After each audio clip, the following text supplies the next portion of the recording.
Hello and welcome to today's webcast sponsored by BCSP. We will start the presentation shortly. We're going to let our audience settle in for just a minute. Thank you.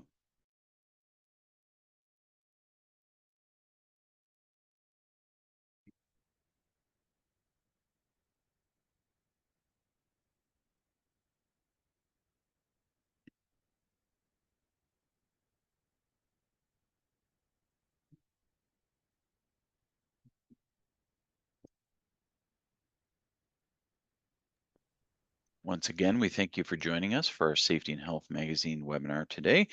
We are going to start the presentation shortly. Thank you.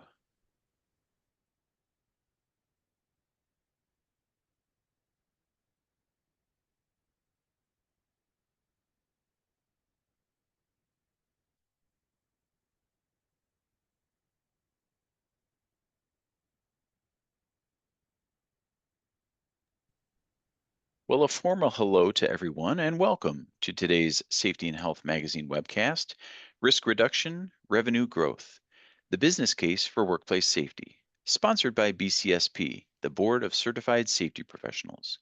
My name is Barry Botino. I'm an associate editor at Safety and Health and a co-host of our On the Safe Side podcast. I'll be the moderator for today's event. Before we get started, I'd like to share a few housekeeping items with you. First, the views of today's speaker and organization are their own and do not necessarily reflect those of the National Safety Council or Safety and Health Magazine. Any mention of a commercial enterprise, product, or publication does not mean the council or the magazine endorses those items. We will conduct a Q&A session with our speaker after today's event. If you have a question at any time, just click the Q&A button located at the bottom of your screen, type in your question, and tap the send button. The chat is open today as well for some instant feedback opportunities. After this presentation, you'll be asked to complete a brief evaluation survey, but I'll tell you more about that a little later. Finally, this webcast will be archived. If you want to view this presentation or any of our past webcasts, please visit us at safetyandhealthmagazine.com/events. You may also receive a link in our post-event email. Now let's introduce our speaker. Joining us today is Jacqueline Handy. Jacqueline serves as the Business Advancement Manager at BCSP, where she promotes the value and recognition of safety certification and accreditation. Jacqueline worked for 10 years in the construction safety sector and 7 years at the New York City Transportation Authority. She's developed a unique skill set through her fieldwork and management of infrastructure projects. With that, we welcome you, Jacqueline, and please take it away. Good afternoon, everyone. Very nice to meet you. Again, I'm Jacqueline, BCSP, Board of Certified Safety Professionals. My title, we call it the BAM at BCSP, Business Advancement Manager. So it's great to meet everybody virtually, and I hope we can keep everybody interested in. We're going to be a little bit, interactive. So I'm going to ask you questions, and I want a little bit of feedback. I want this to be something of a conversation had between adults and other safety professionals. This is our field, so why not just chat about it a little bit? So, risk reduction, revenue growth, the business case for workplace safety. So, like I said, I would love for this to be as interactive as possible. You can use your emojis, you can use your keyboards, just the numbers and letters if you have to, just any way to keep things going smoothly. So emojis can be used, like I said, your keyboards. Then I have the answers for yes and no. You can use a check or the number 1, an X, or the number 2. The chat box is open for you, for your use. If you have questions while I'm speaking, drop it in there. Like I said, I want this to be a back and forth, a conversation had between safety professionals. So drop your questions and I'll answer them as they come. I'm pretty sure we'll have enough time to get through the material and your questions. So let's get interactive. I'm going to ask you a question, all of you, and I'd like you to respond. So first question is, have you ever personally seen an unsafe practice at work?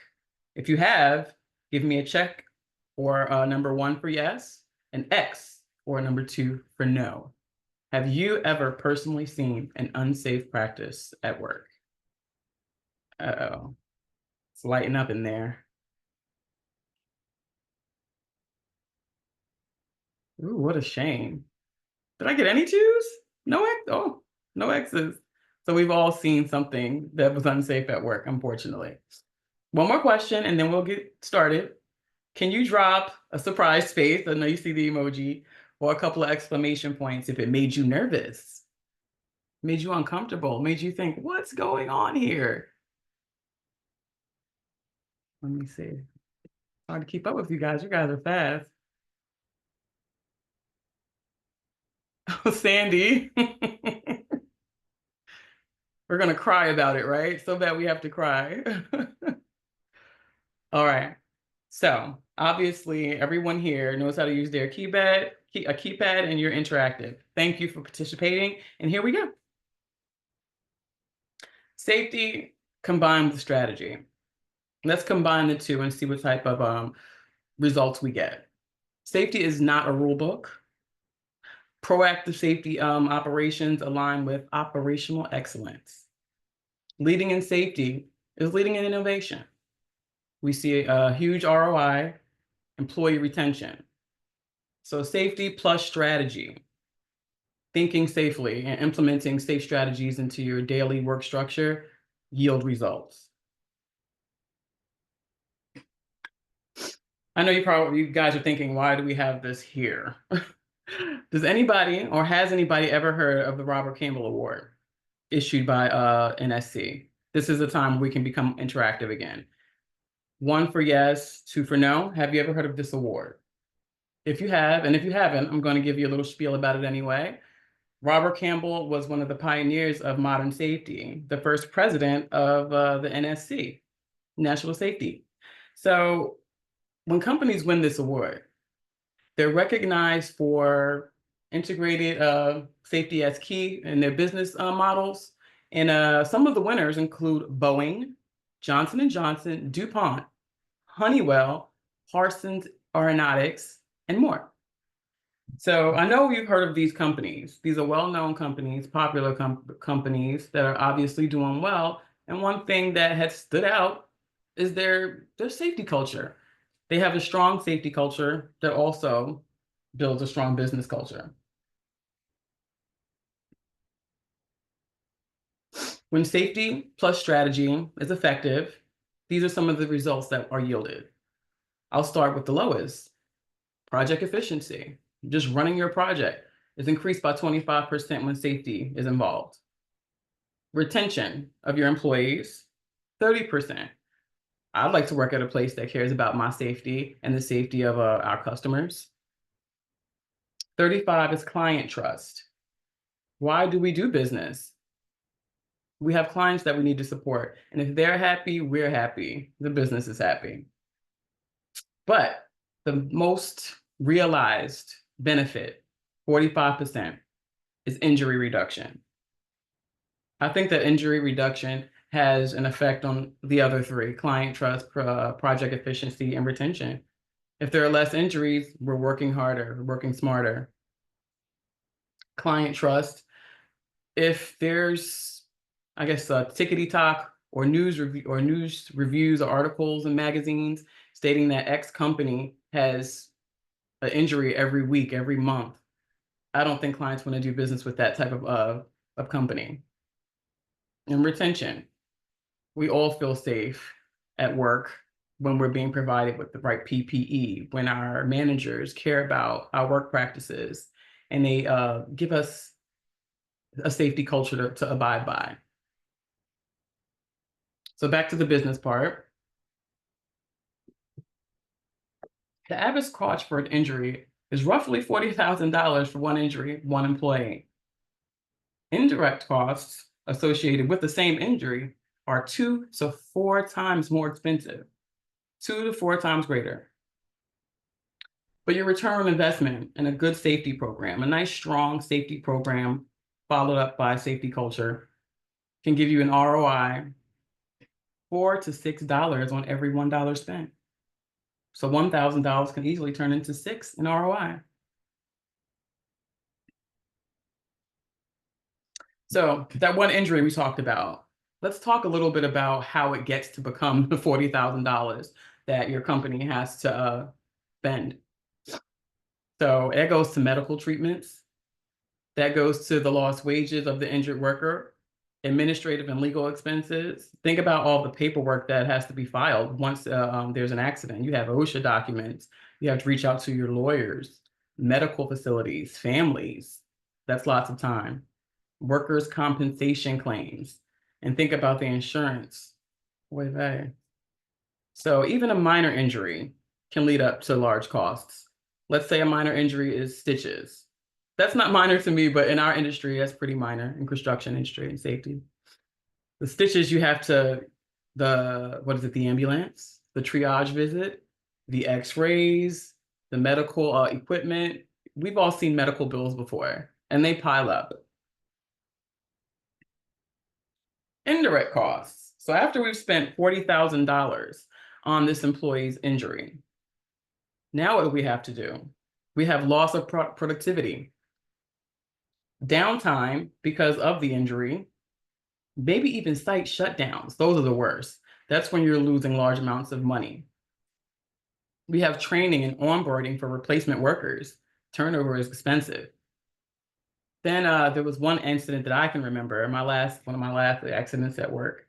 There was a maintainer who went to gas up a truck, a fleet vehicle, but it required a class, what is that? CDL, class B or C license, whatever it was, he didn't have it. And he hit the gas instead of the brake. So he took a fleet vehicle and it hit bollards, totally damaging the front end of the vehicle. We know how much these vehicles cost to repair and to replace. So you just add that on top of the $40,000 hospital bills we have, damage to equipment, legal exposure or lawsuits. Employees tend to file lawsuits if there is negligence. This is where we work smarter, not harder in safety. We have to try to protect our staff so the injuries and incidences like these don't occur. And then there's your reputation. In business, there's something called word of mouth. If the word isn't a positive one, it's not going to be good for your business.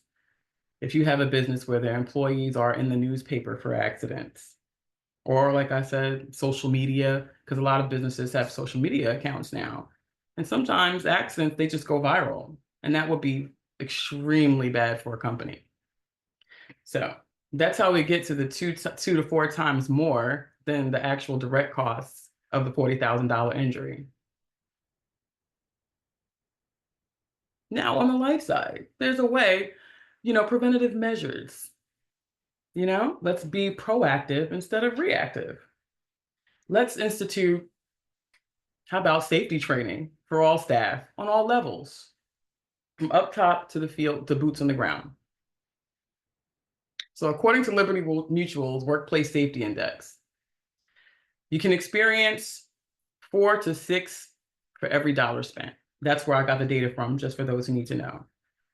Training, PPE, ergonomics and injury prevention, safety audits and inspections, and leadership compliance with these programs. Once we see leadership buy in, I think that can change the feel of it for any employee to see their boss believes in safety too. Sometimes we have to be the example. So organizations that consistently invest in proactive safety see, of course, fewer claims and insurance increases. Of course, they save money there. Fewer OSHA violations. Fewer OSHA violations mean fewer OSHA visits. Stronger employee engagement and retention.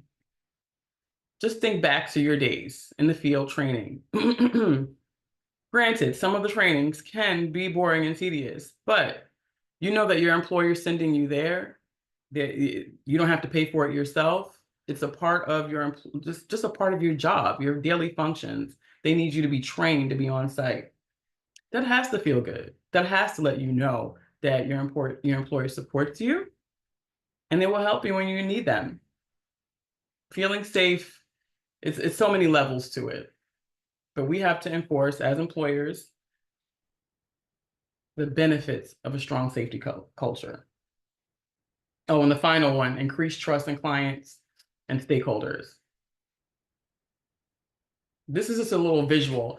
of what happens. As you can see, yellow will be the total cost, overall, indirect and direct costs.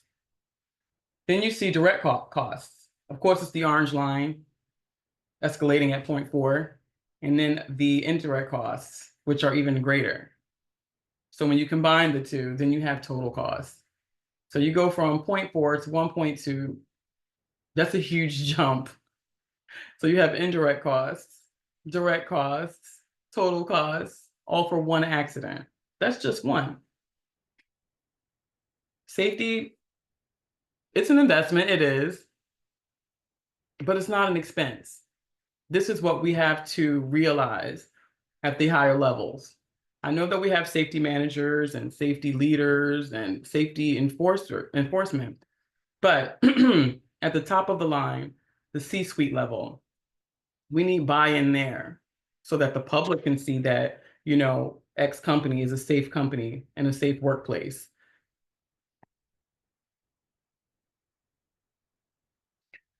These are more tidbits of information on how we can reduce costs via safety.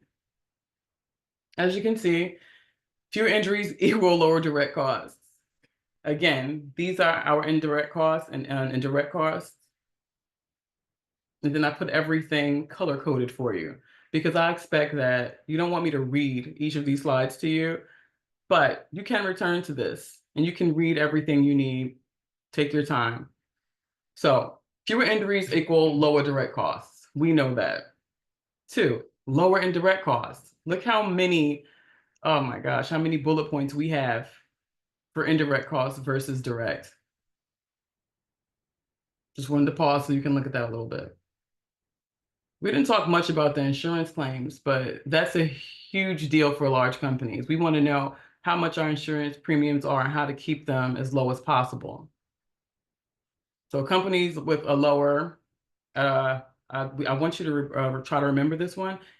Usually safety professionals are familiar with this term, but if you're not, total recordable incident rates, TRIR. We usually use that as a way to track how safe a site is, if you know what I'm saying. NSC, OSHA, this is a way to track safety on site.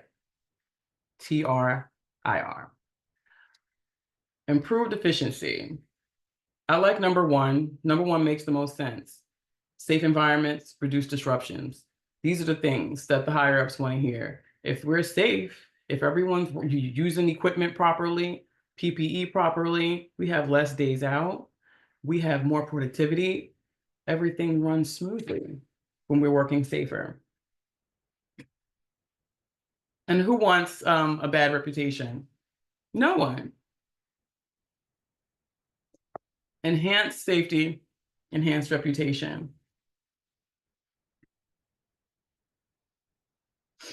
So just in case you don't have to do these at work, because I remember there were times at work as a superintendent, there's an accident, all of a sudden we have to fill out this package that sometimes takes half a day. So if you never had the luxury of this duty, let's dive into what makes up a claim. Obviously, medical costs. Like I said, ER visits. They say ER visits, but we didn't count in the expensive ride there because we're going to have to call an ambulance when there's an emergency. Surgeries, prescriptions, physical therapy after. And while you're in physical therapy, lost time, you have to take time out. You'll be home and paid because it was an on-site accident. Training replacements. You're out. This employee is out. We need someone to cover that duty. Now we have to train replacements.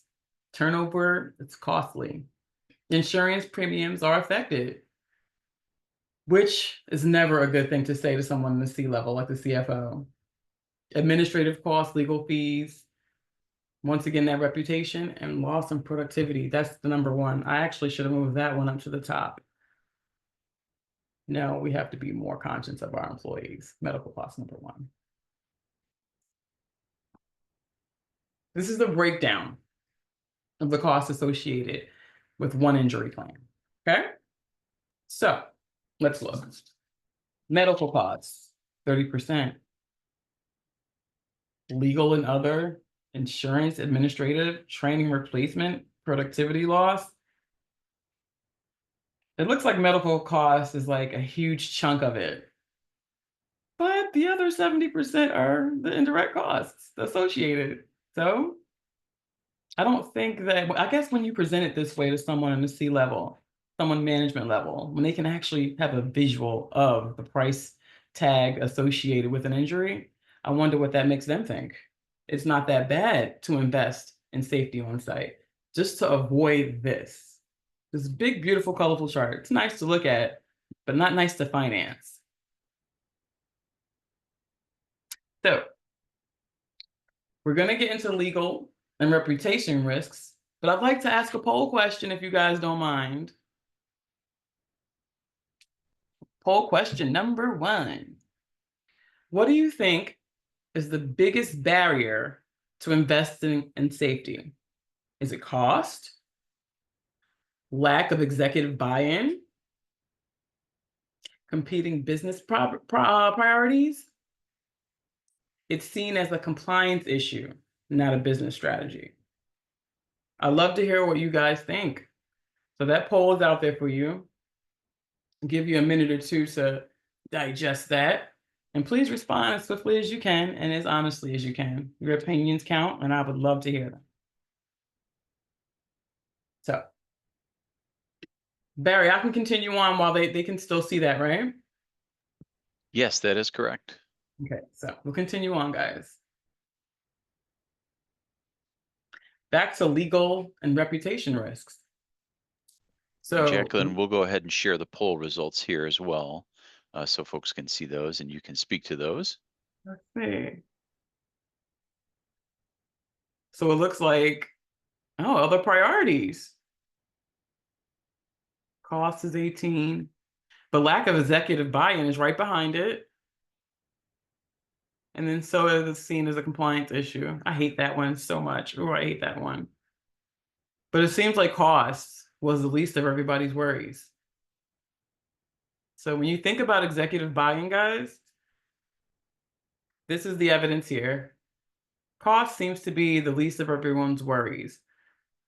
We need to make sure that it's prioritized properly, that executives are informed properly so that they can make the right choices, and make sure it's not seen as a compliance issue. This is a business strategy because it will yield an ROI. It will yield financial benefits to your firms. Thank you for participating. Okay, so real world OSHA fines and lawsuits. No one ever wants to talk about that. We didn't even want to think about that. OSHA fines? OSHA conducted over 34,000 inspections in 2024. Were any of you guys sites one of those inspections? And you can save your company $1 million in a fine. Because do you think that your company can survive one of those fines? Do you think so? You know what? We don't even want to find out. We don't. That's a question we don't want to ask. Because you know what? We're safety professionals. We'll make sure that our sites don't get there, right?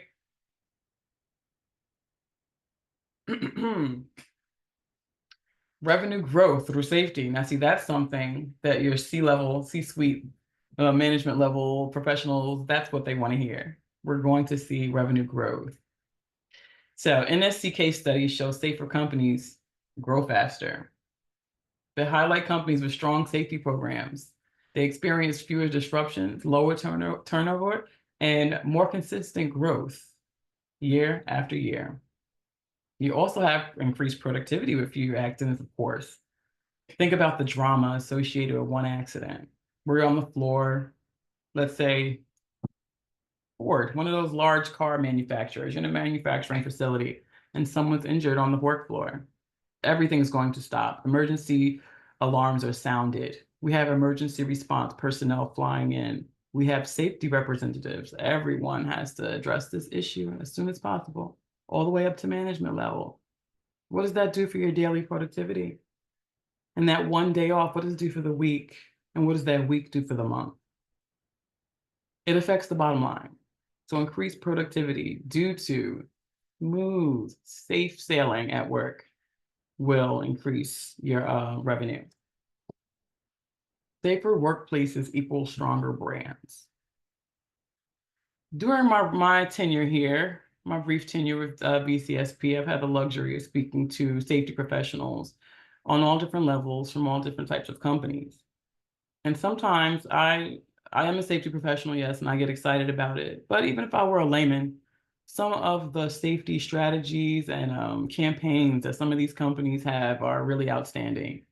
And if I had to choose between the company that brags about and has a whole campaign about how safe they are and how their employees are rewarded for safety and how they have increased productivity because they haven't had accidents in years, so we're reliable.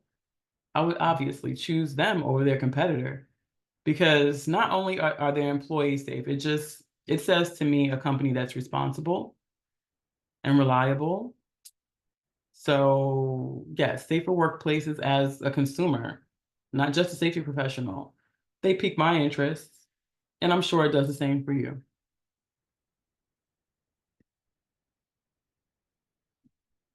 But now to put the safety hat back on, as an employee, I would love to work as an employee and a safety professional. When a company has a strong safety culture, I feel like they support me as an employee. They support um, my drive, my purpose at work. As a safety professional, we have purpose. Safety professionals admit it. We love what we do. We do. We enjoy coming out and making sure that everyone's safe and that, what do we love to say? That everybody comes home, gets home tonight, you know? We want to make sure you get home the same way you came in, one piece, safe and sound. That's what we do. But the most irritating thing in the world to a safety professional is when they report an incident to their higher ups and it seems like they don't care or they're not supporting you when it comes down to the field staff. When you are a safety professional, talented too, talented because it's not easy to become a safety professional. All of you CSPs and ASPs, and even those that don't have BCSP credentials or any credentials, you have experience out there. You've been out there in the trenches. You come to work to make sure that these people are wearing PPE and that they're safe. And at times they resist you. You're trying to help them and they resist you. So then when you go to upper management and they can't support you, it's very frustrating. So when you have those safety professionals that are talented, that give their all to make sure that everything is done safely, to make sure everyone's safe, that every compliance issue, everything is managed properly, and they don't get support, it's irritating. But when they do, they can flourish, they can shine. And when the employees that each of us safety professionals are attempting to keep safe, when those employees see that upper management also, for lack of a better term, has your back, well, the boss is buying into it. Maybe I should too. No one wants to be in the boss's ill grace. So, APA, American Psychological Association, they showed that 87% of workers reported being satisfied with physical health and safety work conditions. That's great. That's great. But that's what makes people stay. I know so many safety professionals that reach out to me now to ask if I know of anything because their employer will not, support their safety culture. Like I'm come to work daily to push this safety culture, to push these initiatives, and the employer doesn't help me. I need a new position. It's frustrating. I put a bad joke in there, guys. Instead of asking the joke, how about you guys read that joke right there and give me a one if it's bad and a two if you like it? Because I think it's bad. You're not gonna hurt my feelings. So put a one if it's a bad joke, like really corny, and two if you think it's a little funny. Oh gosh, Jacqueline, I listen. appreciate that we got a response from Eric of 1.5. So that was really unique. Well done, Eric. 1.5. Ryan, he thinks outside the box. Thomas, thank you. That was a complete that Roy, that does sound like a Merle joke, right? Dennis is pleading the fifth. Thank you for considering my feelings. Okay, next slide, please. This one resonated with me because do you remember back when back in the days when you were a baby safety manager, maybe a safety intern? What did you learn first? This is something we learn even before you're a safety professional. Even before. It's not just safety, it's the law. It's the law. OSHA requires all employers to do what? Provide a workplace free from recognized hazards. That is a law, the general duty clause. That's one of the first things I ever learned, so I had to put that in there. But yes, we all know this. It's a part of the law, so if it's a law, we have to enforce it. You know what? Why not just enforce it to the best of our abilities? Go above and beyond. We have to be safe. Let's be the safest. And safety cultures, I don't know. My last and current, obviously, the board of certified safety professionals. They have great safety cultures, and I do appreciate that. Working in a place where I know that employee safety is a top priority, it's nothing like it, especially when you're in a safety sensitive position. Construction sites, manufacturing, things can happen to us out there and staff. A lot of the time, our boots on the ground, they don't really care. They just want to get the job done and get home quickly. We slow them down for safety, for safety reasons. But I think that they do say we frustrate them when we make them stop. You stop that activity until you put those glasses on, or stop. No smoking in the demo area. I'm kidding. I'm kidding. But we stop them to keep them safe. And I think at the end of the day, when they go home and they're changing their locker room, superintendent so and so made me stop, but I'm glad I get to go home with my fingers today. So I'm glad that someone is there watching out for us. They have to get the work done. We just make sure they do it safe when they get home.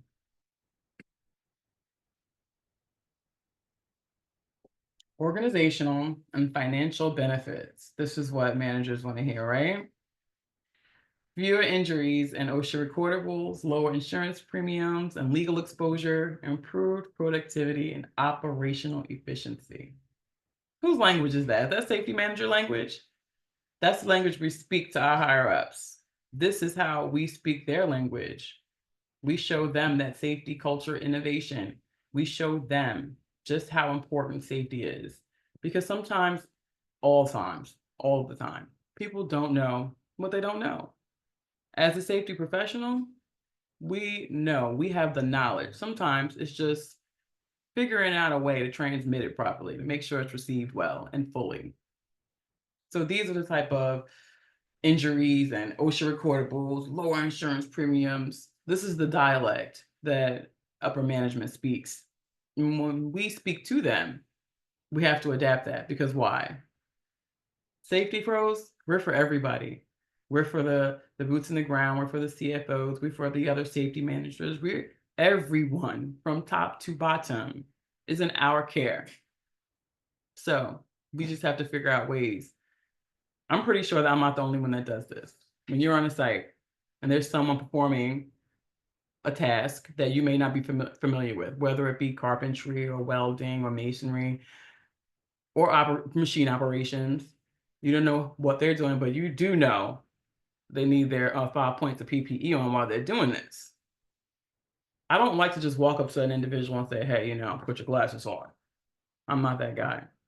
What I will do is say, hey, how you doing? I'm Jackie. Nice to meet you. Tell me a little bit about this activity. Yeah, that's how it works. Now I know. Thank you. Thank you so much. But you know what? Put those glasses on. Joke. Joke.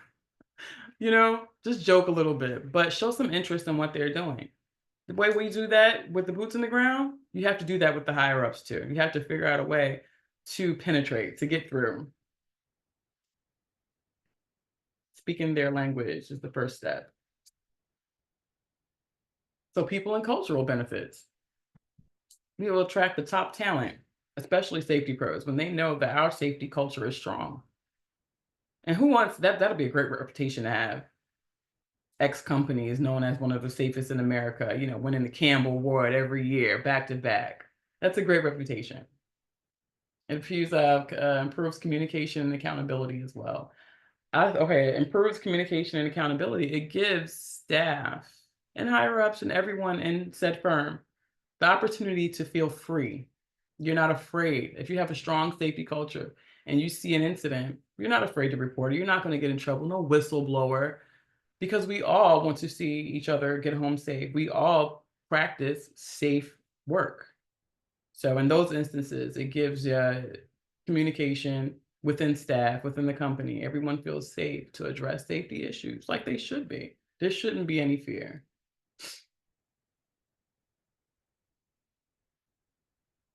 That's right, David. Um, ongoing engagement. No, this is just what I was saying. Empowered workers report hazards. They feel empowered. They feel that their word matters. Safety matters at all levels. Like David says, safety culture starts from the top all the way down. So everyone, daily safety meetings reinforce expectations. First of all, we should all be having daily meetings. They can be called toolbox talks, they can be called safety meetings, whatever you want to call them. But I think every morning before work starts, we need to have a meeting. Usually they're with the foreman. On my side, like I said, I came from a very safety sensitive company. Safety was required to be at the toolbox talk meetings in the morning. It wasn't just staff. Safety had to be present as well. So we all know what's happening for the day. We all have the scope of work. And now that safety knows the scope, we know what to look for. You know, our laser vision. Oh, he's doing welding. I know what to look out for. They're using a star. I know what to look out for. So yeah, so safety should be at every meeting. I think that the foreman should speak his piece on every task being done for the day. And then safety should speak. And you know what? Feedback should be allowed. We should all be able to talk. It's an open discussion, top to bottom. Continuous improvement becomes the norm, not the expectation. When it's normal to provide feedback about an unsafe condition, it'll happen more often. And then what? There's nothing bad about that. Sometimes it may be not that serious, and maybe they thought it was something it wasn't. But what about those times when you don't have eyes in the back of your head, safety managers? And someone out there can report it to you. That's great. Or what if one day your CEO sees something that isn't safe? That wouldn't go over so well. But at least everybody in the company knows who to talk to. Should have your chain of command posted. We all know who to talk to, how to find them. And there's no fear. No fear, just ongoing improvements. Okay, so this is another acronym that I think we are all familiar with, but I'll go through it anyway. Serious injuries and fatalities. I hate to bring up this topic, but as safety professionals, it's something that we have to deal with. So, SIFs are low frequency but high impact. Okay. When someone is seriously injured or someone is the victim of a fatality, this can change the whole vibe, the whole atmosphere of your workplace. Financially, publicly, internally, everything will change with one of these incidents. Look how much an OSHA fine costs for one willful violation. Sometimes a willful violation isn't willful. Sometimes it's just a mistake. There was something that you missed, higher level, that was missed, and then an unfortunate accident, unforeseen happened. Now you see this? That's hefty. An average cost of a workplace fatality, 1.3 million plus for one.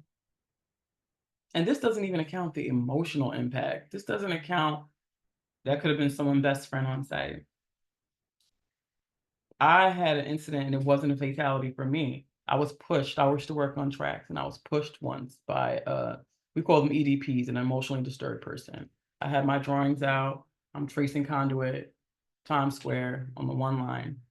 Somebody pushed me really hard, and I almost fell on the live track. My coworker caught me, but I was afraid to walk the track for about 3 months after that, and that was my job. So imagine being on site, whether it be manufacturing, construction, rail, transportation, anything, and you're the safety manager, right? And there are, let's say, a crew of carpenters performing a task, and one of them a fatality occurs. How do you think the rest of that crew is going to function after that? I got pushed. I didn't even physically get hurt, and I was damaged for months. So imagine someone a fatality in a work site. Oh, anyway, productivity and morale collapse, lawsuits, operational delays, brand and trust erosion, long-term leadership credibility damage. They're going to say, "What? This is why upper level they're so restrictive about what they want to participate in because at the end of the day, their names are on the line. When the headlines hit the newspaper, it's the higher ups that are, they will be dragged through the mud, per se. So, besides the financial impact, 0.3 million plus, think about how the staff feels. Think about how families feel. Lawsuits, delays, the brand name tarnished, and the credibility of higher ups completely on the line. So this is something that could be pretty important to a CFO, CEO, COO at the end of the day. Safety saves lives and money.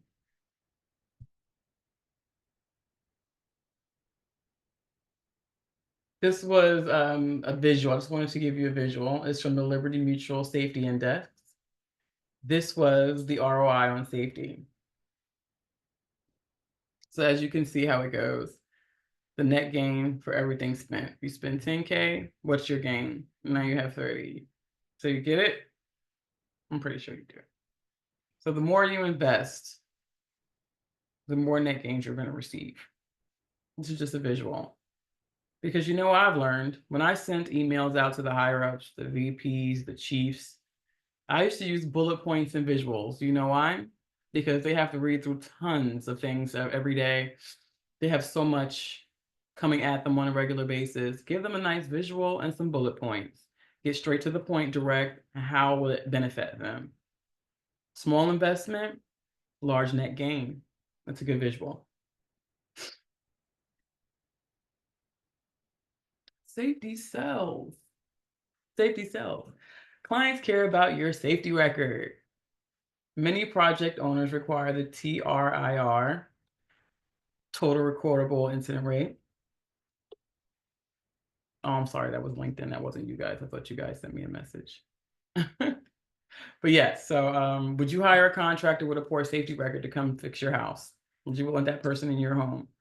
You read on Yelp or one of these review services apps that ex contractor he did a couple of roofs and they had 5 people report that the roof just fell through. I don't think I'm gonna have him do my roof. I don't think I want to work with him. The same thing with large companies. If you have great word of mouth, that reputation, safe work equals what? More work, better work, faster work, more efficient. And then we have the fatality rate. 2023, the fatality rate was 3.5 for 100 K full-time workers. That's more than 5,000 lives lost in preventable incidences. That's scary. That's a scary number. But that's what we do not want on our sites. We present these numbers to management and let them know this happened all around the country, 2023. The goal is for us to have 0 at our companies. Because what's the R stand for? Recordable. Yeah, so these incidents are documented and associated with your firms. And that's what we do not want. Okay. Building a business case. This is what we need to do, right? We need to build a business case that supports providing more assistance and funding for our safety culture in your firm. So these are examples. Remember we discussed bullet points a few minutes ago? Bullet points. These are things you can put in nice bullet points to upper management. PPE. Fewer claims. That's like music to their ear, just jingling. Training reduces risk. And what's that? Safer behavior. What does safer behavior mean? More efficiency. Ergonomics. Ooh, the I know how to say this word, I do. Musculoskeletal. disorders. What does that equal? Less absenteeism. So we have more people on site. So when I look at this is what I think. PPE. The first thing that a safety pro is going to think, wow, that prevents injuries. The CFO, fewer claims. So think like that. Okay. Training, safety professionals, like, oh my God, that reduces risk. CFO, oh, that's safer behavior and that's more efficiency on the line. I like it, productive. You know, you see where I'm going. Safety professionals, we think a certain way, but the CFOs think another. So you have to find a way that this one thing, this PPE excites us as safety managers. How do we get it to excite the CFO? Fewer claims, boss. Don't you like that? They do. Put it in a bullet point. Okay. Why does leadership buy-in matter? I think I saw some of you guys commenting about that leadership. Yeah, you have to. I think I know David said it. Safety culture must start from the top. So, company with engaged leadership and safety see up to 70% in workplace incidents. A reduction, rather. I'm sorry. That's what I meant to say. A reduction. 70%, that's huge. That's huge. And that's something that should be shared with upper level management too. Like, look how much your participation can change this outcome. Just you buying in can have such a impactful, effect on our safety culture here and our reputation. Safety initiatives are 3 times more likely to succeed when upper management is involved. Yeah, David, that is powerful. Employees are 5 times more likely to follow safety protocols and leadership models and behaviors when leadership is involved, rather. Another little, I have to keep it sweet, short and sweet. We used to have incidents at my old job, and we would all receive a company-wide email from the president. And most of the times when there was an accident or a near miss, because near miss means an accident, probably something fatal, could have happened. Email goes out to everybody from the president. And what does it say? They must be re-instructed. So everyone has to have a toolbox talk, safety stand down, re-instruction, and then each employee must sign off that they received that re-instruction. Why? Because the president said so. And I remember we used to have to get the numbers of as close to 100 as we could, participation numbers. The only reason they wouldn't be at 100 would be because staff was out due to vacations and such. But yes, we would get as close to 100% as possible because we had company leadership buy-in. Another question, everybody. Does your leadership team get it? And when I say get it, I mean, does your CFO, chief, VP, do they buy into the safety culture that's trying to be set forth in your company? Okay, Marie.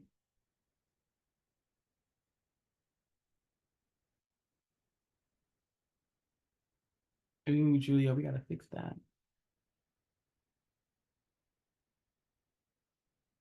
Sorry, guys, I'm just looking at your answers come in. Thank you for participating. Thank you. Thank you. When it's convenient, we have to fix that one, Peter. The majority, medium, we need everybody to participate. Once they see how much the benefit can affect them, maybe they'll participate a little more. And that's the whole point of this. We need to know what are the benefits of safety and how we can get that message to upper management. So, you know how they have sign language? Now we have CFO language right now. Sign language is way more important, actually cool.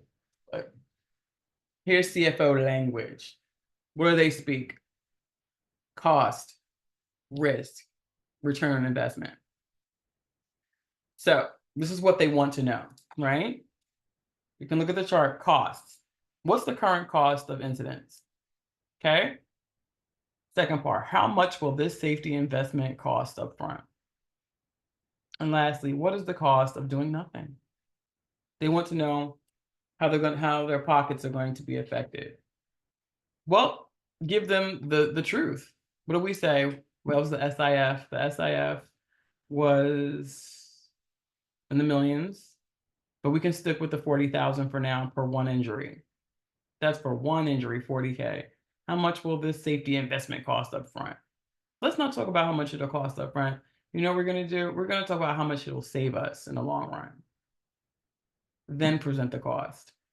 Okay? If it'll save you 40,000 per person, I'm sure for one person, we can spend X amount on protecting the entire fleet. And what's the cost of doing nothing? I would take that 40K and times it by at least half of your staff to show if we don't have safety initiatives put in place, this is something that can actually happen. We can face missing this much money due to accidents on site. Risks. Oh man, I gotta hurry up. How are we exposed? SIFs, compliance gaps, the TRIR and the DART, that's days away, restricted or transferred for the DART. These are all measurement tools that can tell you how safe a site is. And then we have the ROI, the Liberty Mutual, 4.6 on top of every dollar spent. I think that is what you might want to lead with. Okay, your call to action. Step. I want everyone to gain something from this presentation today, right? So safety is everyone's job, from the C-suite to the shop floor. But to drive action, we need to speak the language of value and results. That starts with your 30-second pitch. So we're all going to try to do a 30-second pitch before we leave today. Something that you can say to your CFO to convince them to invest in your safety program. Let them know this has values for the company. So what do we need? We have to include cost or risk. I think cost might be most effective. A solution, which is a safety program, and the financial payoff, which is the ROI. So you have an issue, right? Which will cost you maybe 40K per person, right? That's that. The solution would be this training and how much would that cost? And the financial payoff will be every dollar spent. How much do you get back? You get 4 to 6 off every dollar spent. That chart might be a good visual. So this is an example of an elevator pitch, okay? Like what I want you guys to do. Every injury costs us tens of thousands in claims, lost time, and employee morale. If we invest in safety training and prevention, just a fraction of that $40,000 fee, we can reduce incidents by 50% and protect our people while boosting productivity. Is that CFO language to you guys? So, if anybody, I dare you, I'll double dog dare, no, I'll triple dog dare you. If you have the courage, type in your 30-second pitch. Maybe just the intro, maybe just the ending, the conclusion, whatever you want. Type something in there and let me know you're ready to approach your CFO because you now are fluent in CFO language.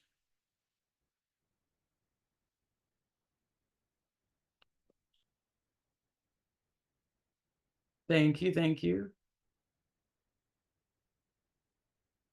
Lakeisha, I hope I said it right. Don't want to offend anybody, but thank you, thank you. So we have one brave soul. And remember, think about it. We're speaking CFO language. We're talking costs. We're talking ROI. Those are the two things they want to hear the most. Cost and ROI. And what is your solution? Don't just present the problem. We have to present a solution as well. Problem, solution, what are the benefits to higher management? What's the benefit for the CFO, COO, CEO? Your chief, your VP. How does this reflect on them? What's the monetary benefit?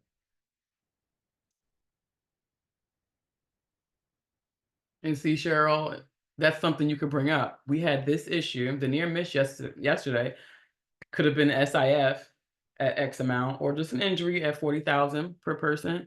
If we invest in safety training, X amount, and then you times that amount by 4 to 6 and saying that'll be our ROI.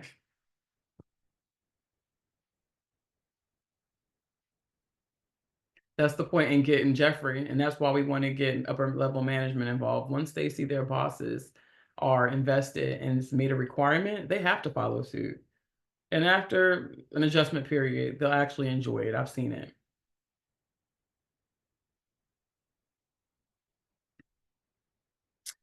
So I had a couple of questions for you. Anybody, I would love you to keep working on your 30-minute pitch.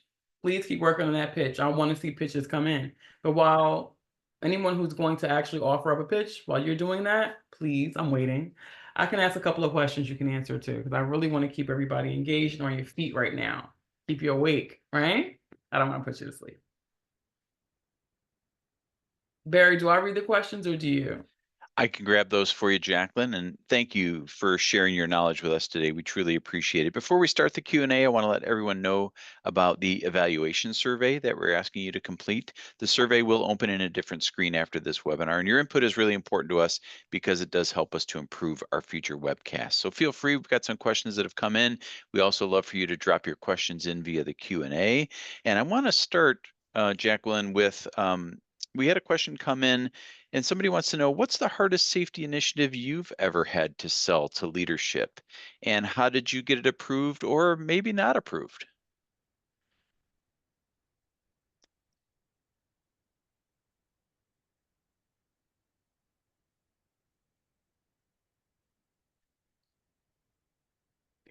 And I know we've got some pitches coming in there.